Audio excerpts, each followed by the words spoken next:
ஆனா நான் உங்களுக்கு சொல்றேன், தீமை செய்கிறவரை எதிர்க்க வேண்டாம். மாறாக உங்களை வலது கண்ணத்துல அறைபவருக்கு உங்க மறு கண்ணத்தையும் நீங்க திருப்பி காட்டுங்க. உனக்கு அடுத்தவனை சிநேகித்து உன் சத்துருவை பகைப்பாயாகன்னு சொல்லப்பட்டதை கேள்விப்பட்டிருக்கீங்க. ஆனா நான் உங்களுக்கு சொல்றேன், உங்கள் சத்துருக்களை சிநேகியுங்கள், உங்களை துன்பப்படுத்துகிறவர்களுக்காக ஜெபம் பண்ணுங்க. இப்படி செஞ்சா நீங்க உங்க பரலோக தந்தையின் பிள்ளையா இருப்பீங்க. பரலோக தந்தை விரும்புறதும் அதுதான். நீங்க ஜெபம் பண்ணுங்க. இப்படியாக ஜெபம் பண்ணுங்க.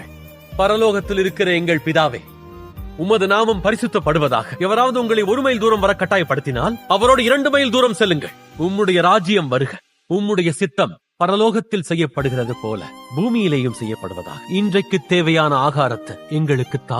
எங்களுக்கு எதிராக குற்றம் செய்தோரை நாங்கள் மன்னிக்கிறதை போல எங்கள் குற்றங்களை மன்னி, எங்களை சோதனைக்கு உட்பட பண்ணாமல் தீமையினின்று எங்களை விடுவியும்.